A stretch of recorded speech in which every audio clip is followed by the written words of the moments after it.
Selamat datang pada kuliah Konstruksi Sosial Teknologi. Topik kali ini adalah mengenai konstruksi sosial dalam inovasi backlight.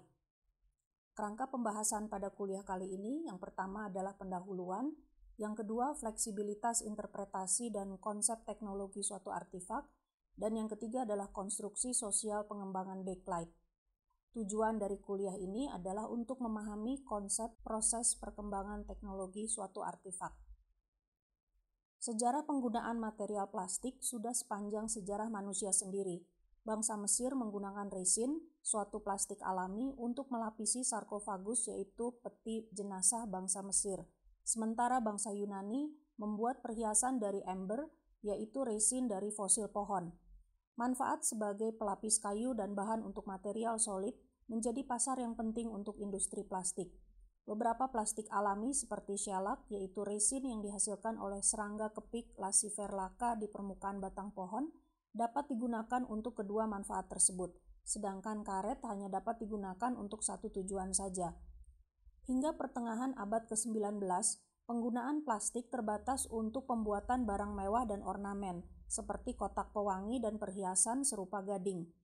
Proses vulkanisasi atau pengerasan karet menghasilkan pasar baru melalui pemanasan menggunakan sulfur yang menyebabkan karet menjadi lebih fleksibel dan tahan lama, sehingga pemanfaatan karet menjadi lebih luas.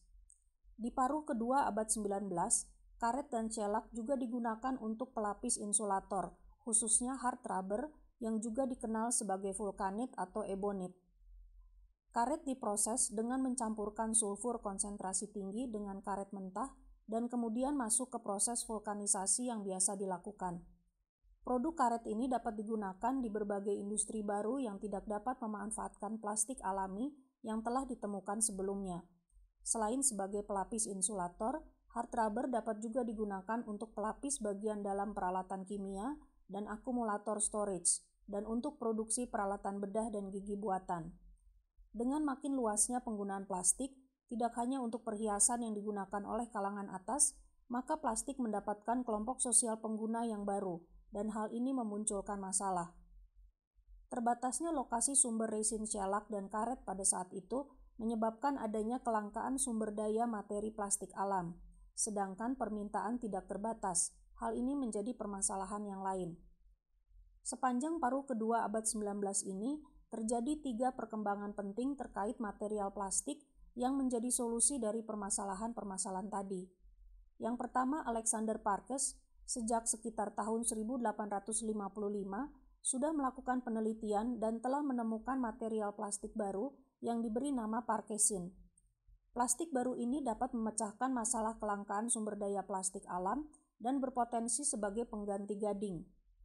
Parkesin dibuat melalui pelarutan nitroselulosa menggunakan campuran alkohol dan eter. Larutan ini disebut kolodion, berupa cairan jernih dengan konsistensi seperti sirup, dan ketika dituangkan dan dibiarkan kering akan menghasilkan lapisan film transparan. Beberapa aplikasinya ada untuk plester luka, material tahan air, dan lapisan dasar material fotosensitif. Berdasarkan larutan kolodion ini, Parkes mengembangkan material yang keras dan kuat yang dapat dipotong dan dibentuk, dapat digunakan untuk materi perhiasan sebagai pengganti gading dan tempurung kura-kura, dan sebagai pengganti plastik alam yang sukar untuk didapatkan. Parkesin juga dapat digunakan untuk material karya seni, mesin pemintal benang, insulator kawat telegraf, pembuatan pipa, dan pelapis besi kapal. Dengan aplikasi yang semakin luas ini, Parkes mencoba membuat Parkesin sebagai material yang murah. Namun hal ini menyebabkan Parkes tidak dapat mempertahankan kelompok sosial pengguna produknya. Dengan semakin beragamnya aplikasi Parkesin, Parkes jadi kurang memperhatikan formula kimia setiap produk untuk minimal salah satu kegunaan Parkesin. Dengan kata lain, ia menggunakan satu formulasi kimia untuk berbagai produk, sehingga kualitas produknya menjadi tidak sesuai dengan kegunaan produk tersebut. Hal ini menyebabkan banyak produk barang yang dikembalikan karena mengkerut atau mengalami perubahan bentuk, dan pada tahun 1868 Parkesin Company dilikuidasi. Varian kedua masih berkaitan dengan Parkesin. Varian ini dikembangkan oleh Daniel Spill, ex-manager di Parkesin Company, yang membuka perusahaan baru. Parkesin adalah material yang jernih tetapi tidak cukup putih untuk dapat menggantikan gading. Pada tahun 1869, Daniel Spill mengembangkan Silonit yang pemasarannya tidak sebaik Parkesin dan ditolak penggunaannya pada bulan Desember 1874. Namun niat Daniel tidak tergoyahkan untuk mengembangkan material plastik ini. Pada tahun 1875, ia membuat perusahaan baru dan sukses dalam pengembangan dan pemasaran material plastik yang disebut Ivorite sebagai pengganti gading. Solusi yang ketiga mengenai kelangkaan plastik alam dikembangkan oleh John Hyatt sekitar tahun 1870-an. Usaha ini diinisiasi adanya hadiah sebesar 10.000 US dollar untuk paten pengembangan material yang dapat menggantikan gading dalam proses pembuatan bola biliar. Setelah melakukan beberapa percobaan dengan berbagai komposisi plastik, akhirnya John Hyatt melakukan pengembangan berdasarkan larutan kolodion yang pernah digunakan oleh Parkes dan Daniel Spill. Ia melakukan pencampuran nitroselulosa dengan resin camphor dan kemudian mengaplikasikan panas secara mekanik untuk menghasilkan solid solution. Proses secara mekanik ini dilakukan untuk mengabsorpsi kelembaban dalam larutan kolodion di bawah tekanan, kemudian diikuti dengan mengaplikasikan panas dan tekanan. Material plastik yang disebut seluloid ini pertama kali digunakan untuk dental plates atau dasar untuk gigi tiruan, namun mempunyai beberapa kekurangan, antara lain ada rasa resin camphor yang sangat kuat, sangat lunak di mulut sehingga mudah lepas, dan plate melengkung setelah disesuaikan dengan mulut pasien. Namun dalam pengembangan selanjutnya, Celluloid Company memproduksi produk semi-finish seperti dalam bentuk batangan, lembaran, pipa, dan lain-lain, dan pemasaran dilakukan dalam batasan lingkup tertentu. Ivorite dan celluloid dikembangkan dalam waktu yang hampir bersamaan, yang mana dari antara kedua jenis plastik ini yang menjadi lebih dominan. Seleksi ditentukan saat terjadi kontroversi pengajuan paten antara Daniel Spill dan John Hyatt untuk menentukan siapakah yang melakukan prioritas penggunaan camphor dalam produksi selain menggunakan nitroselulosa. Dalam perdebatan terlihat adanya fleksibilitas interpretasi.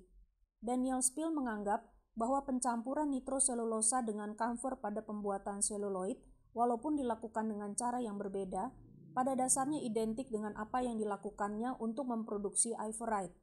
Sedangkan menurut John Hyatt, perbedaan yang penting antara seluloid dan plastik selulosa yang lain adalah pada proses fabrikasinya, yaitu ia menggunakan solid solution dan bukan liquid solution campuran nitroselulosa dan camphor.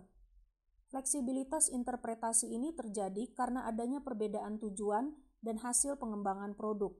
Daniel Spill mengarahkan penggunaan Ivorite untuk menggantikan plastik alam yang mahal, khususnya gading, sehingga materi Ivorite harus berwarna putih, sehingga produksi massal tidak menjadi prioritasnya.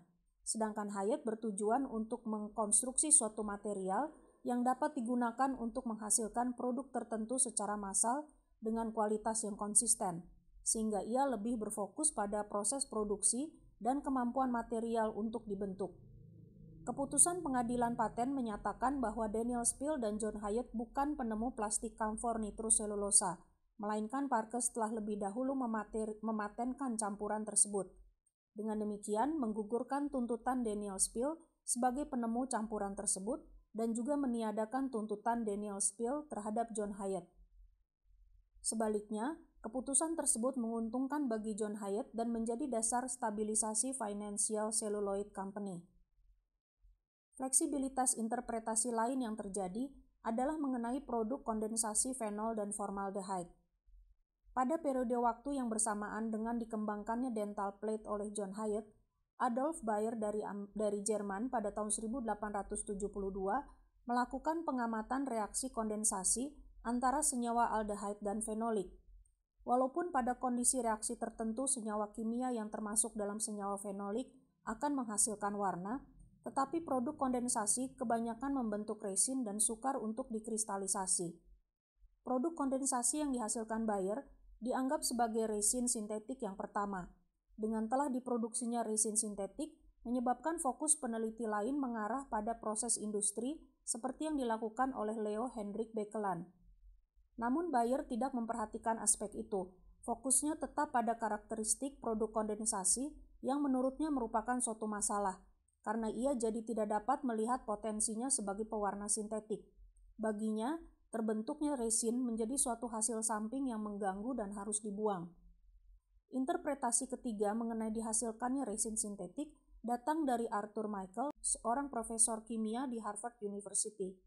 Ia tidak tertarik dengan resin sebagai pewarna sintetik atau potensi resin sebagai plastik sintetik atau potensi aplikasi resin di industri, melainkan semata-mata dari aspek akademik dan biologi.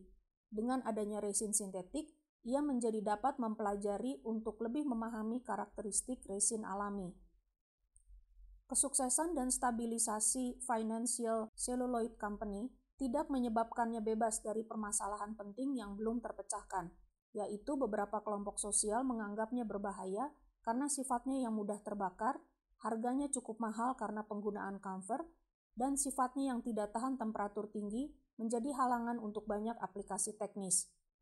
Beberapa ahli kimia membentuk celluloid technological frame untuk menggantikan produk seluloid dengan melakukan identifikasi masalah dan merancang strategi pemecahan masalah. Solusi difokuskan pada pencarian solvent yang tepat sebagai pengganti camphor yang harganya mahal, dan melakukan percobaan penggunaan berbagai jenis solvent pada berbagai tahap reaksi yang berbeda. Namun strategi ini tidak berhasil menemukan solvent yang tepat sebagai pengganti camphor untuk mendapatkan kualitas seluloid yang lebih baik sebagai resin sintetik. Sebaliknya, Baekeland tidak terlalu berfokus pada pencarian solvent pengganti camphor saja, melainkan juga membentuk Electrochemical Engineering Technological Frame. Dalam technological frame ini, strategi pemecahan masalah yang dirancang adalah meneliti aplikasi seluloid untuk kebutuhan engineering dengan melakukan modifikasi pada proses produksinya, yaitu melakukan kontrol terhadap reaksi kondensasinya. Ia membedakan proses ke dalam 3 fase reaksi dan menghentikan reaksi setelah fase pertama dan kedua, melakukan pengaturan pembentukan massa plastik sebelum terjadi perubahan pada tahap ketiga reaksi, sehingga menghasilkan produk akhir yang disebut plastik thermosetting. Prosedur kunci yang dilakukan adalah melakukan tekanan tinggi saat panas men-trigger reaksi kondensasi, sehingga produksi gas dapat dihilangkan.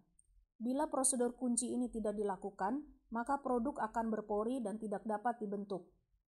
Baekeland menerapkan konsep multidimensi dalam pemecahan masalah.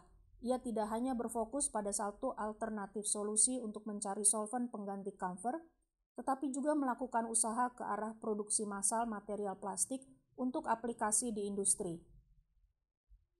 Berdasarkan penelitiannya tersebut, pada tahun 1907, Baekeland mendapatkan paten untuk penemuannya yang disebut bakelite.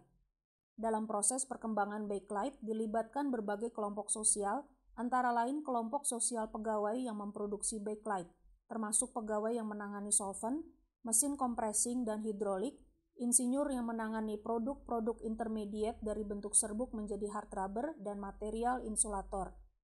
Kelompok sosial yang penting juga adalah pengguna bakelite, yaitu industri mobil dan radio. Untuk industri radio, bakelite merupakan material yang baik untuk insulator dan radio amatir, dan bagian-bagian penting alat elektrik. Berbagai perusahaan elektrik bekerja sama dengan General Bakelite Company. Baekeland bekerja lebih banyak di tingkatan engineer dibandingkan di tingkatan manajemen. Untuk industri mobil, produk bakelite digunakan sebagai insulator peralatan elektrik karena kuat, tidak terpengaruh oleh kelembaban, minyak atau bahan kimia lainnya, dan tahan pada temperatur tinggi. Produk bakelite juga dapat digunakan untuk bagian-bagian non-elektrik seperti roda, radiator, dan pegangan pintu. Dan yang terakhir, bakelite juga banyak digunakan untuk barang-barang rumah tangga sebagai pengganti porselen, gelas, dan barang tanah liat, karena desainnya yang modern dan elegan, tidak membutuhkan pemeliharaan khusus, dan lebih tahan lama. Juga digunakan sebagai material untuk pembungkus yang permanen untuk barang-barang yang harus tetap kering, seperti obat-obatan, tembakau, dan kosmetik. Dan yang terakhir, bakelite juga digunakan sebagai material untuk pembuat eksterior desain. General Bakelite Company mencapai stabilisasi yang tinggi pada akhir tahun 1930 dalam banyak kelompok sosial. Demikian kuliah mengenai topik konstruksi sosial dalam inovasi bakelite. Terima kasih.